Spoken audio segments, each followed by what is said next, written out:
Welcome back, everyone, to another episode of What a Fustercluck. I am your host, Lolita Keys, and I've got a fun one for you today. I cannot wait to dive into this content, but before I do, this is your friendly reminder to please like, share, and subscribe to What a Fustercluck on Apple, Spotify, or YouTube. It really helps me grow. It really helps me in the algorithm. So the more people that actually hit that like button, share an episode, or subscribe, most importantly, subscribe to What a Fustercluck on one or all three platforms, Apple, Spotify, or YouTube.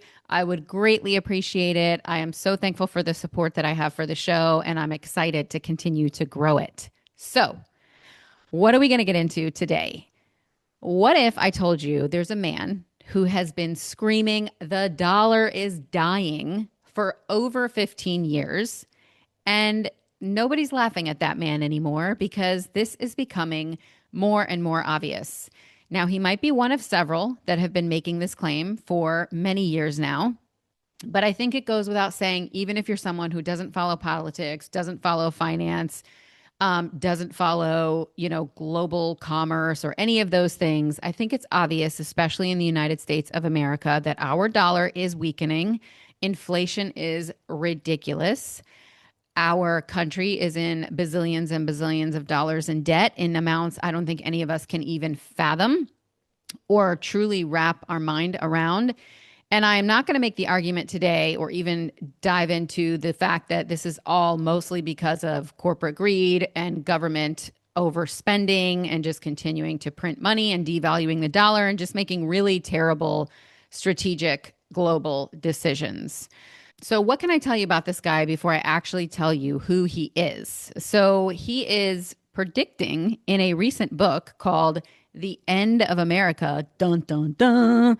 He is predicting Social Security is mathematically dead. This is something I've been covering on many episodes, especially those where we talk about the declining birth rate in this country and around the world.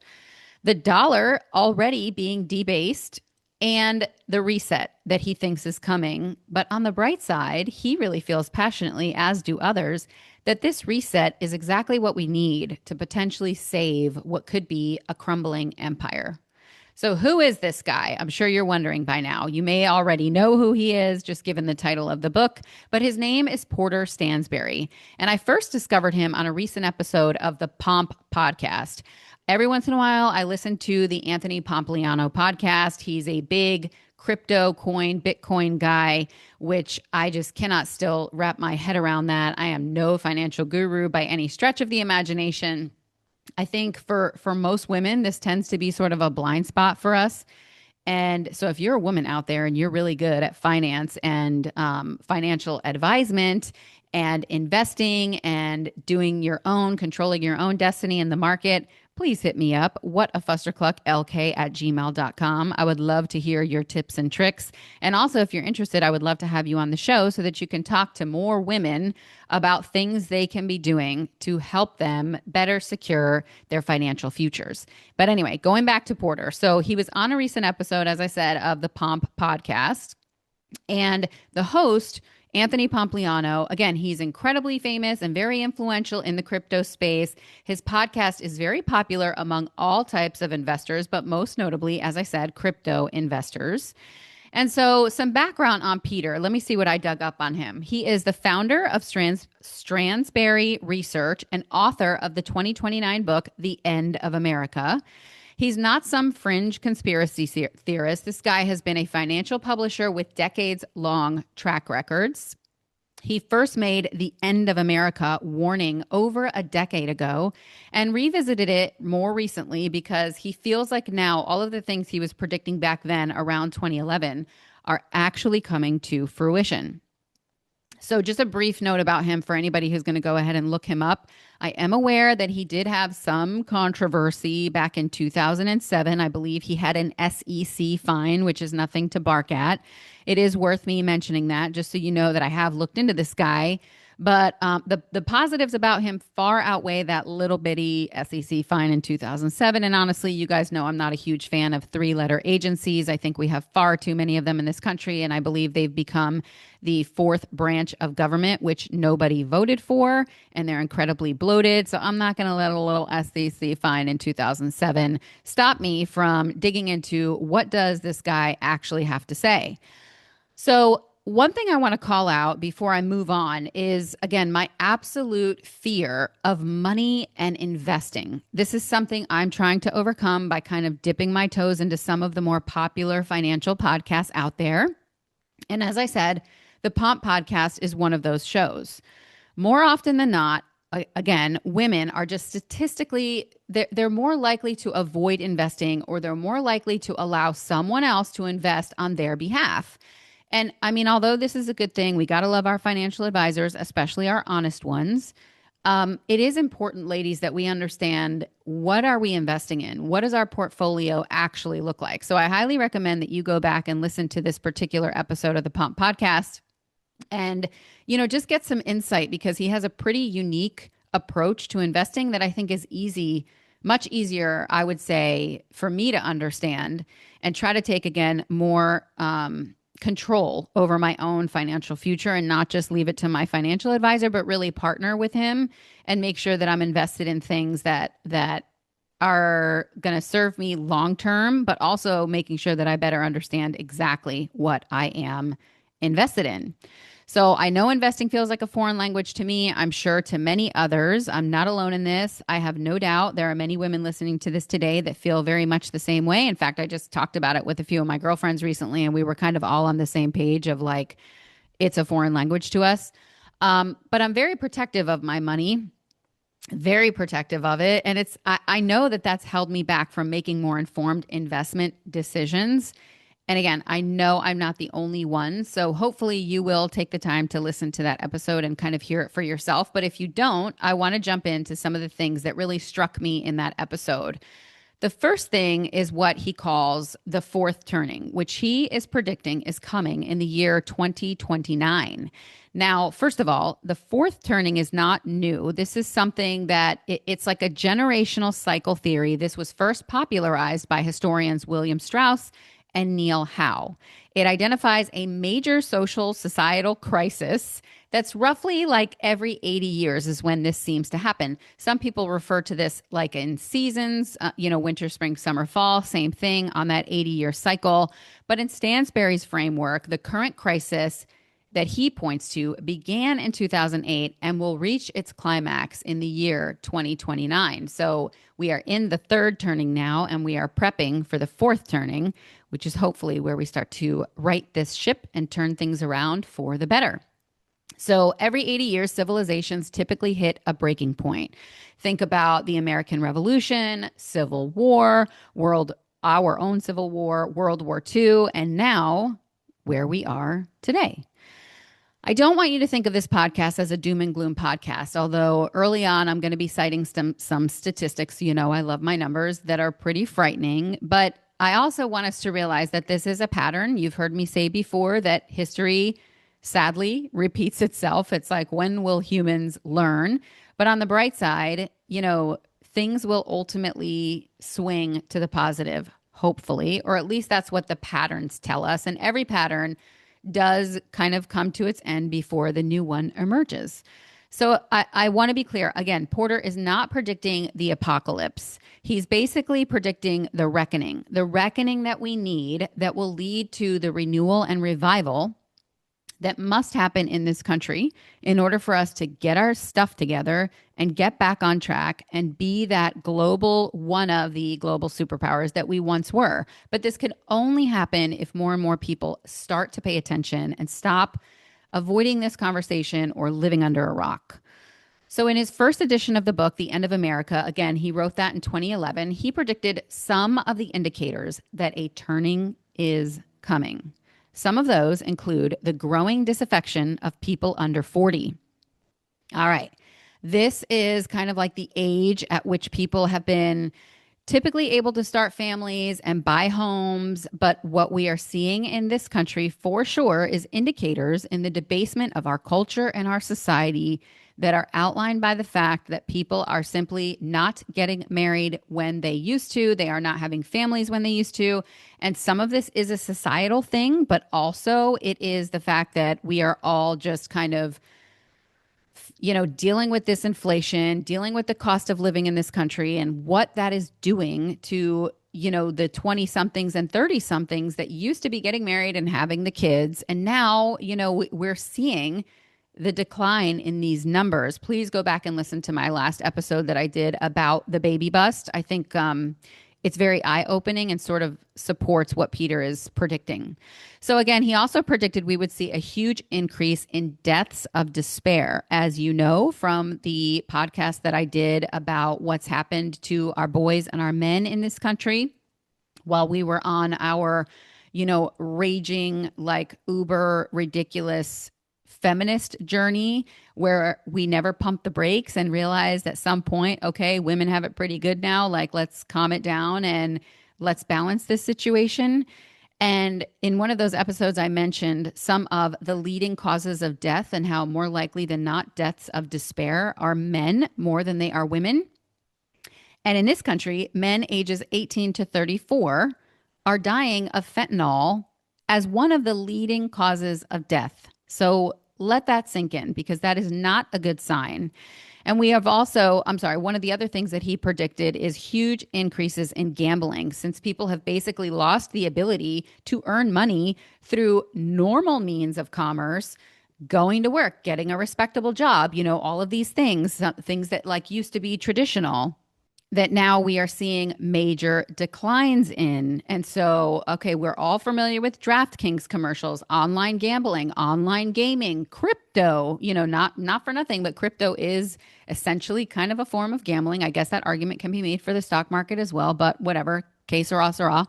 So again, he predicted that we would see that. And sure enough, it is coming to fruition. People are desperate to try to find other avenues to make money. And so unfortunately, they are turning to gambling, which has, again, created this huge increase in gambling addicts. And lastly, he predicted a huge rise in prostitution. This one really kind of struck me. One of the things he mentioned, which when you think about it is probably true, it's one of the oldest professions in humanity. And it will almost always go hand in hand with collapsing economies. He quoted that we have 1 in 10 college females have accounts on OnlyFans and are using that as a source of income. Now, I know that like we could make the argument of whatever, who's really getting hurt? They're online, they're making money. What does it really matter? But like it honestly, if you're a parent out there or a grandparent or whatever, are you seriously proud if your daughter is on OnlyFans making millions? And maybe you are. I mean, I don't know. I'd love to talk to you. Email me, whatafussterclocklk@gmail.com. I'd love to have you come on and talk about how proud you are of your daughter because of her success on OnlyFans. But the funny thing is the statistics about what the money that people actually make is also pretty sad. And I think that's the part that we have to let sink in is that, yes, you've got all kinds of girls on there because there's this promise of wealth and fortune. But, we only hear about those edge cases where women are making millions or even hundreds of thousands of dollars on OnlyFans. And sadly, that's not the case for the bulk of women that are on OnlyFans. And I remember a long time ago hearing that this was one of the indicators that were observed after the collapse of the Roman Empire was just the sheer amount of prostitution, the sheer amount of like sexual revolution and orgies and all of this crazy stuff. And I heard Douglas Murray talk about this, I think, in one of his books as well. He writes some pretty incredible books, although if you're anybody who follows like popular culture in the podcast space, you know that Dave Smith kind of humiliated Douglas Murray on the Joe Rogan podcast. And so while I agree that Dave Smith kind of won that argument at the end of the day, also, I really do appreciate some of Douglas Murray's writings, and they were really influential in my life when I was kind of figuring out what was really behind the curtain back when I used to be a raging liberal, and I definitely like made my move to more of a centrist. So I do highly recommend his books. They are very enlightening. All right, let's jump into more numbers that I think should raise some hairs on your arms, raise your eyebrows, whatever.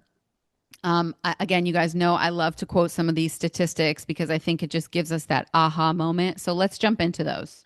All right, first up, the US M2 money supply expanded from roughly $8 trillion in 2008 to 22.44 trillion today.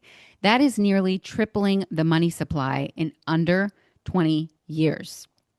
The federal debt has ballooned to approximately $40 trillion, pushing the debt to GDP, that's gross domestic product for anybody out there who needs that reminder, pushing the debt to GDP ratio past 120%, a threshold historically associated with fiscal stress in advanced economies. In other words, this is not a good sign.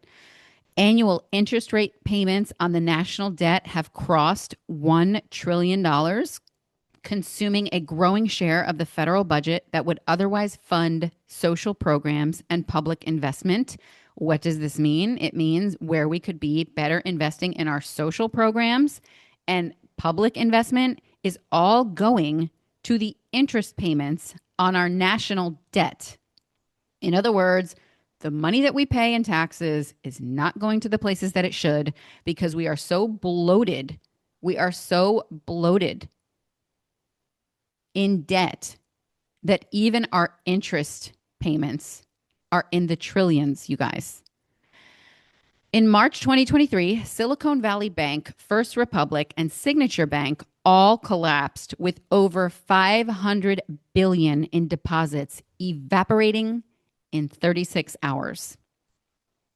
Between April 2021 and April 2026, nominal retail sales rose 24.3%, but in real terms, growth was essentially zero.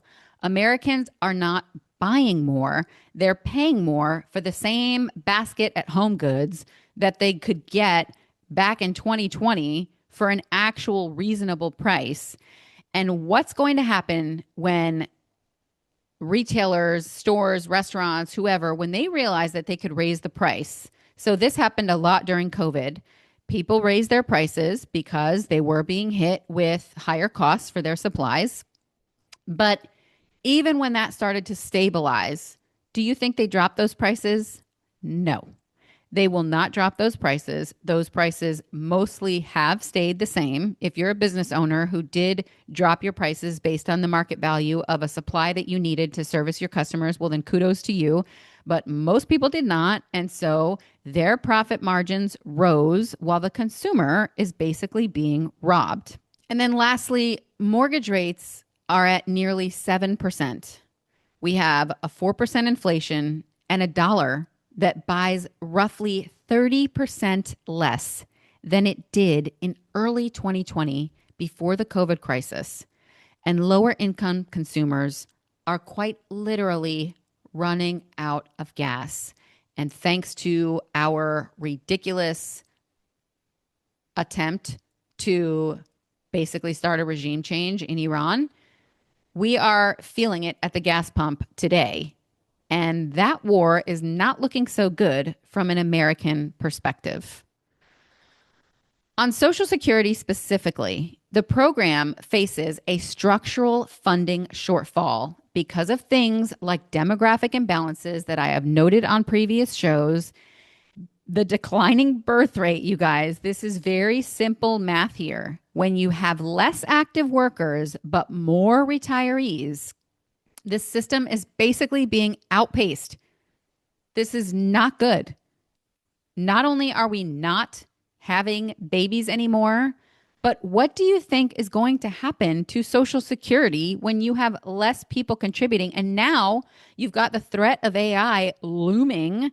I don't know if you heard, Bill Maher, who I have a love-hate relationship. I listened to his show on Saturday morning. It's like my Saturday morning ritual from Friday night, Real Time with Bill Maher on HBO. And this past week, he went through the litany of college speeches that were given, the keynote addresses that were given at college graduations this year, and how many of them talked about AI. And once they started talking about that AI, the entire crowds were booing.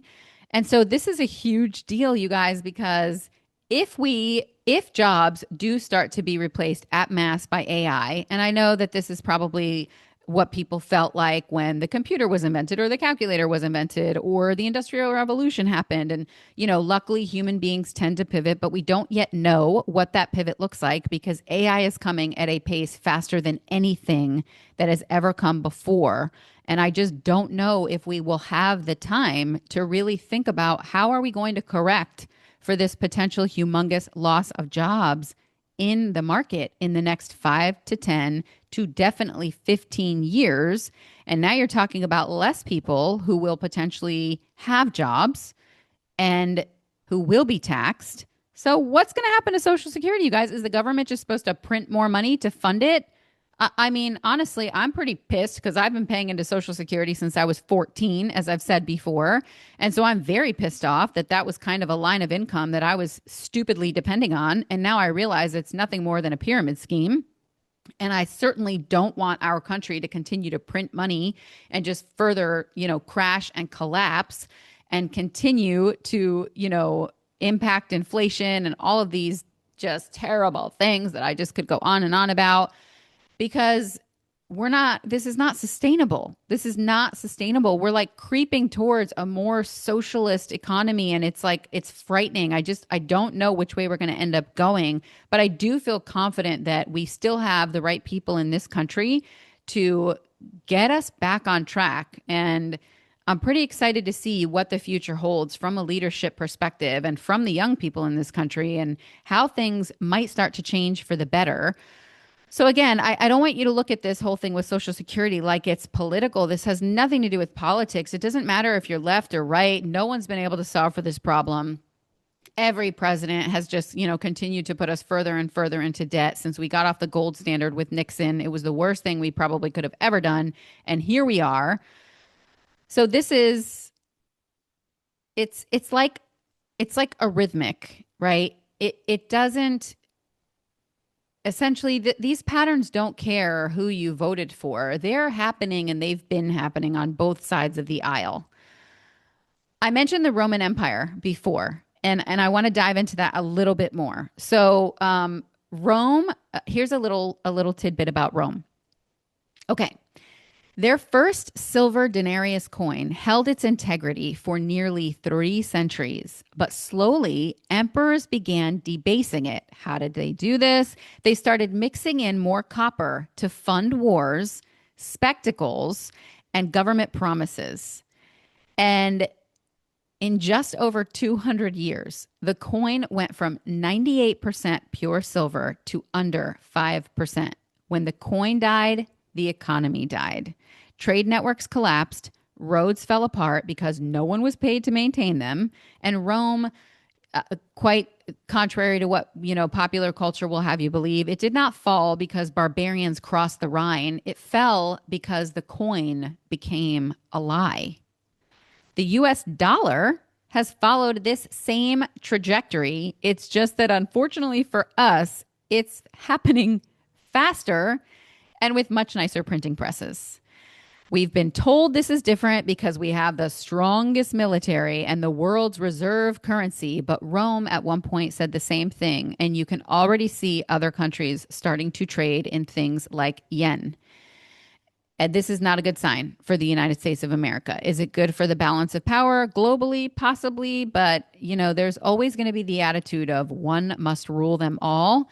And the further we move away from the US dollar being the world's reserve currency, which this is happening regardless of whether you want to accept and believe it or not, the more it should be an indicator of the fact that things need to radically change. They need to radically change before, again, it is literally too late to right this wrong.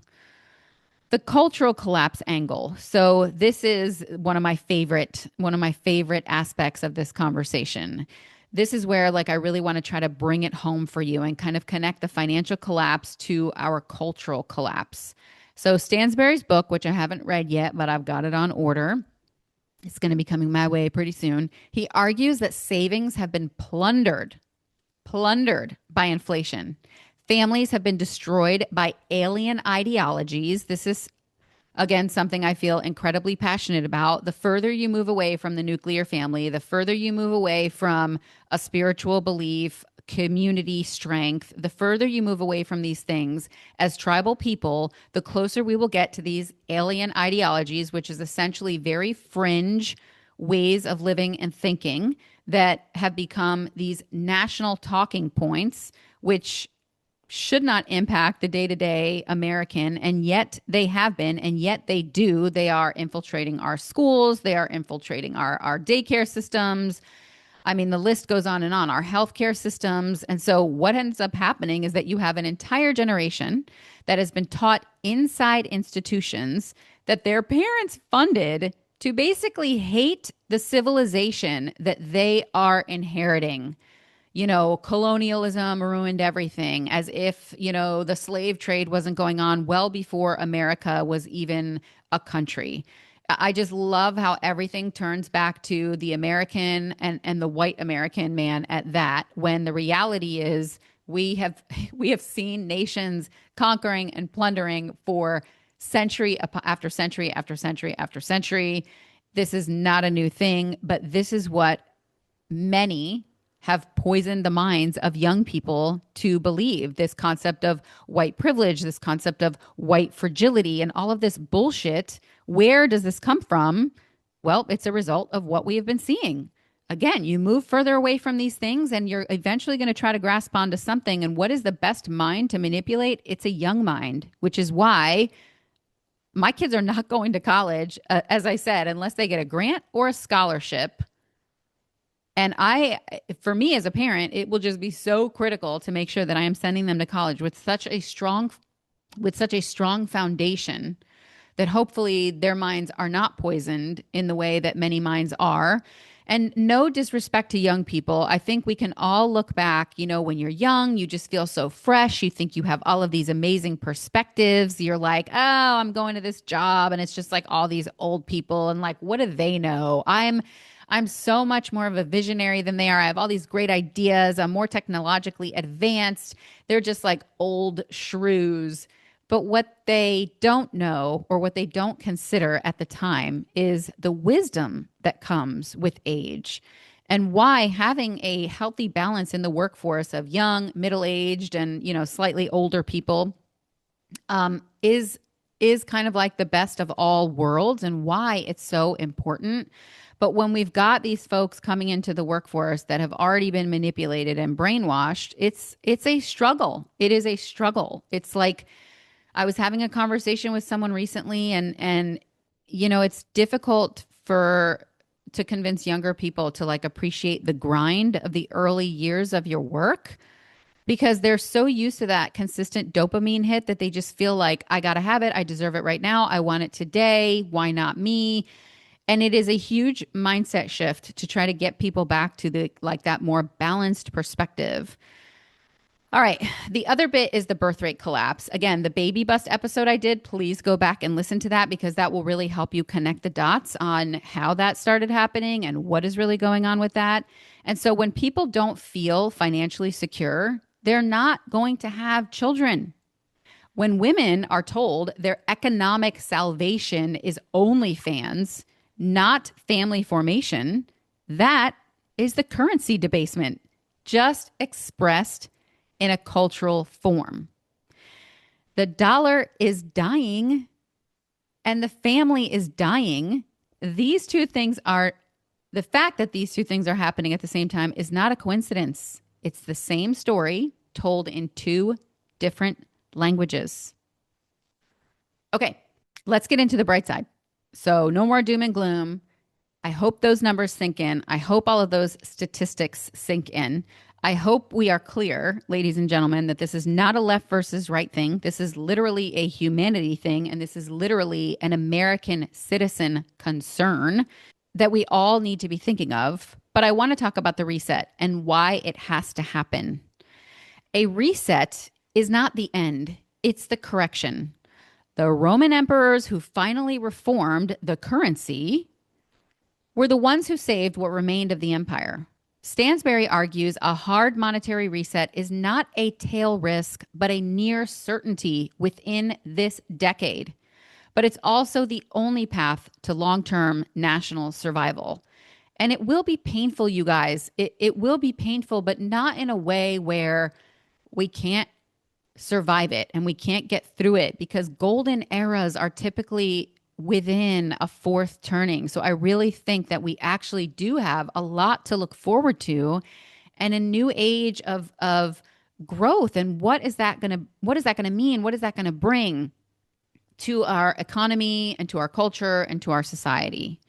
The question is not if the reset comes. The question is whether, as a society, as a culture, whether we're awake enough to rebuild something that's actually better on the other side. And I really do believe that we are. I think as human beings, we are very resilient. I think we are so blessed to live in a country that is a free country that allows freedom of expression.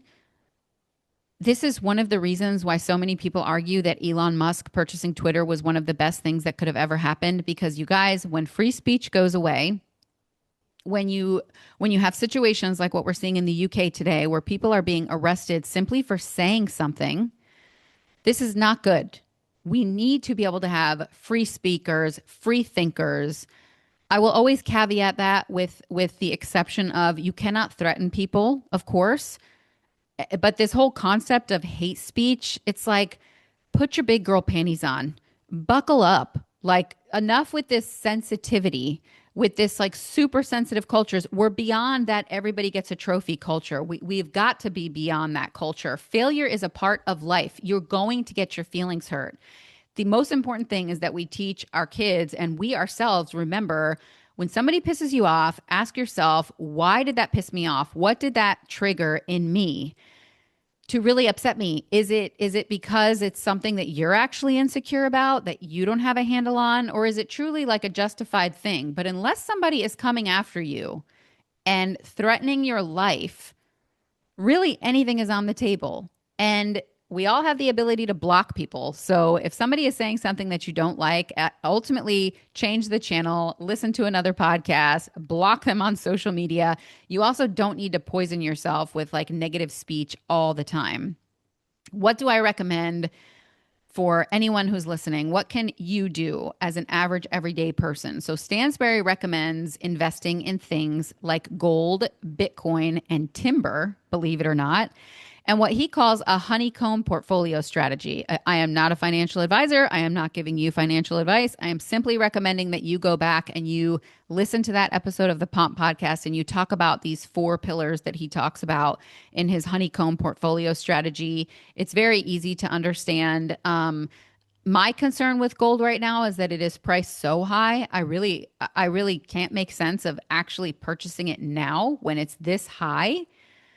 But again, I'm not a financial advisor. So talk to your financial advisor and figure out what's best for you, and listen to that episode, because he talks about the type of gold that you can invest in. I don't think people realize there's multiple ways to invest in gold. You don't just have to buy a gold brick. There are multiple ways to invest in that. And I do want to encourage you to read his book, 2029, The End of America, and form your own conclusions. And also, he does a much better job probably than I am doing on this podcast of really painting the more positive picture and what's to come in the fourth turning. And most importantly, have the conversations with your friends, with your family, with your spouse, with your kids, because financial literacy is a family value. It is something that parents are responsible for teaching their kids at some level. So for me, this is a personal goal to get better at this. And in closing, I think I just want to share again what my personal reaction is. When I heard this episode, what did it make me feel? The first thing, quite frankly, was fear. I felt afraid. The second thing was, what's going to happen to my job? What's going to happen to my kid's job? What's going to happen to our country? Are we going to end up in the apocalypse? But then as I continued to listen to the episode, I felt better and better. And I also really appreciate these sort of rude awakenings, because you can certainly go through life pretending like none of this is going on until it literally slaps your ass. or you can educate yourself. And that's the most important thing. This podcast is not going to be your final destination for this topic. So it's important that you do the research yourself and you understand your financial situation. We are such a gluttonous, greedy, consumerist society. We have so much shit, you guys. We have so much stuff. Excuse my French. I can't help it sometimes. We have so much stuff that like we don't need, but yet we all have it. We're all kind of victims of it. And it's time to start looking around and thinking, what do I really need versus what do I want? And making sure that you are set up to be financially secure. That is the most important thing, because what's coming, what we've already been living through since 2020, and what is to come to kind of correct what is happening is going to continue to be painful, and it is going to continue to squeeze people's wallets. So be smart, make good decisions. You know, when you're buying that thing, you know, if you're feeling pretty guilty about it, put it down. Put it down, Blanche. Don't buy it. You don't need it. Read the book, 2029, The End of America. Again, form your own opinion. I really just want you to think about, if it's not you, then who is it? If it's not now, then when? And please, again, as always, remember to like, share, subscribe to What a Fuster Clock on Apple, Spotify, and YouTube. We are ready for this fourth turning. I'm so excited for what the future holds, despite everything that I just reported to you. I really feel like we're in that moment where somebody is just going to dunk our heads into the freezing cold water and slap us around and just get us to wake the hell up before it's really too late. And I feel very good about some of the voices that are out there and the people that we're hearing from and that we're seeing. And it's not too late.